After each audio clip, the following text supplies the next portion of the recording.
Hello my dear students.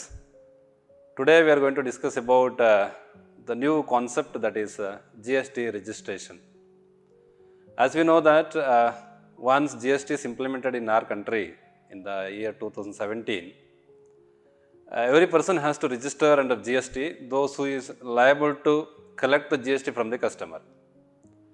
So before GST, whatever the act was applicable for a respective dealer, he should shifted from earlier act to the GST act, and those who are starting the business at the beginning, then they have to register under GST as per the GST Act 2017.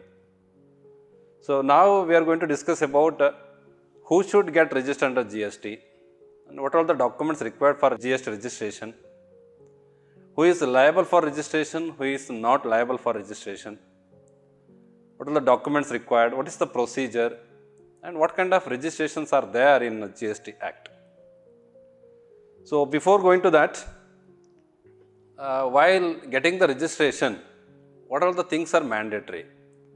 Say for example, turnover is mandatory, or nature of supplies, what kind of supply is considered for registration, everything we are going to discuss in this session. First, let us discuss what do you mean by registration. So it's very simple.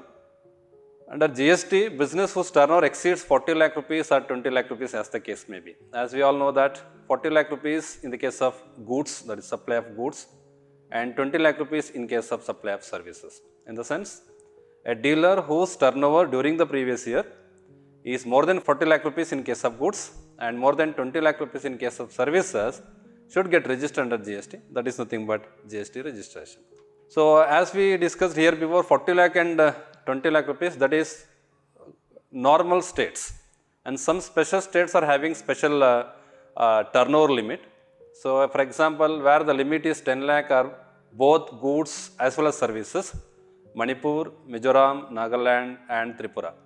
In the sense, if these states, any dealer who are conducting the business or having the business in these states, they should get registered once their turnover is more than 40 lakh rupees during the previous year. It is consisting of both goods as well as services. Whereas 20 lakh rupees limit is applicable to the following states, that is Arunachal Pradesh, Meghalaya, Sikkim, Uttarakhand, Pondicherry and Telangana. And the rest of the states, their turnover for goods it is 40 lakh rupees.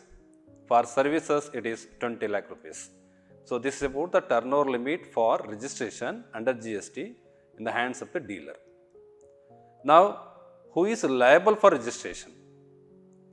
In the sense, suppose if a person or a dealer's turnover is more than 40 lakh rupees or more than 20 lakh rupees, somehow he should come under the GST bracket and he need to get the registration. In addition to that one, irrespective of their turnover, even though their turnover is less than 40 lakh rupees or 20 lakh rupees as the case may be, but they have to register under GST. Then overall comes under that category, that is called as the person who is liable under GST. As we know that turnover limit, those whose turnover is exceeding 10 lakh rupees, 20 lakh rupees or 40 lakh rupees, they should get registered under GST. Then casual taxable person, that we will discuss in the upcoming classes, but here casual taxable person should get registered under GST irrespective of his turnover. Irrespective of his turnover in the sense, even though his turnover is not exceeding 40 lakh, not exceeding 20 lakh, not exceeding 10 lakh, wherever it may be in India, but he should get registered under GST. Actually, a casual taxable person should get the registration under GST before start the business. So he is also comes under the person liable for registration. Then second one, the person who is liable for deducting the tax, that is in the name of TDS. In the sense, say for example, if any dealer who supply the goods to the government departments, if the government department is liable to make the payment, if the payment is more than 2,50,000 rupees during the previous year, the government department should deduct the TDS on that payment. For example, if I am a dealer, I supply the goods to the government, say for example, Karnataka Electricity Board, because this also comes under the what you call statutory. So if the Karnataka Electricity Board KEB need to make the payment to me, if my invoice is more than 2,50,000, say for example 3 lakh rupees, they need to get the deduction out of my payment. So they should get registered under GST. That is the second one. And the third one, the person who is liable to deduct TCS, that is tax collected at source. For example, we all know that e-commerce operators are there, Flipkart, Amazon, eBay, Mantra, whatever it may be. Normally, dealer who supply the goods through e-commerce operator, say for example, I am a manufacturer, I am supplying the goods through e-commerce, say for example, Flipkart. The buyer is there somewhere in our country. So, I do not know who is the buyer, but the buyer is ordering the goods through e-commerce operator, say for example, Flipkart.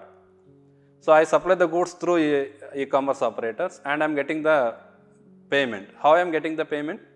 So, I am not getting the payment directly from the customer. Customer need to make the payment to the Flipkart. Later, Flipkart will be made the payment to me. So, at the time of making the payment to me, they are going to deduct certain percentage of tax, that is called as TCS. So, irrespective of the turnover of the e-commerce operators, they should get registered under GST, because none of the dealer or none of the person is not eligible to collect the GST without registration. So, here e-commerce operator should collect the GST once they get the registration. So, this is the third one. The next one, it is a non-resident taxable person. I repeat, non-resident taxable person. So, here also the non-resident taxable person should get registered under GST irrespective of the turnover. I think non-resident in the sense, while we are discussing about determination of residency status of different kinds of person in income tax, that we already discussed, he has to satisfy certain condition. If he fails to satisfy certain conditions, then he will become the non-resident. So, if the non-resident is doing certain business or supplying goods or services, he should get registered under GST irrespective of his turnover.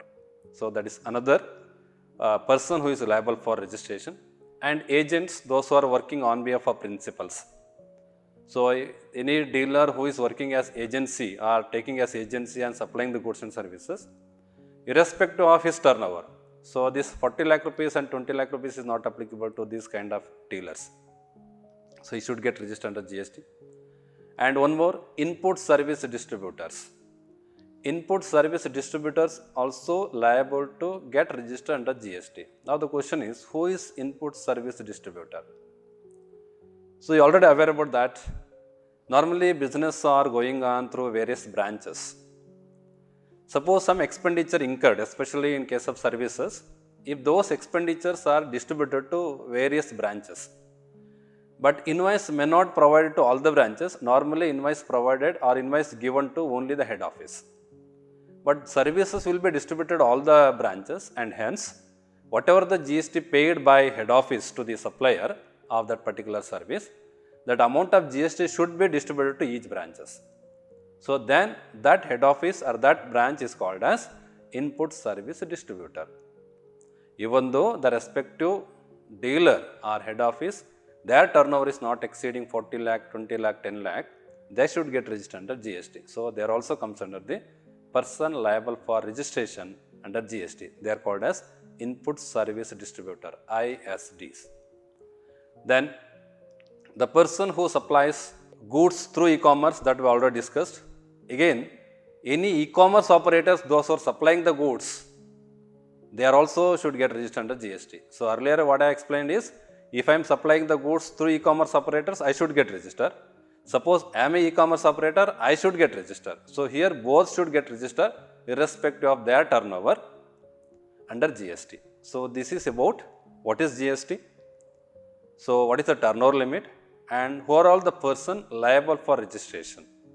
So, once we understand the person who is liable for registration, then only we come to know that, so what exactly the GST registration is there.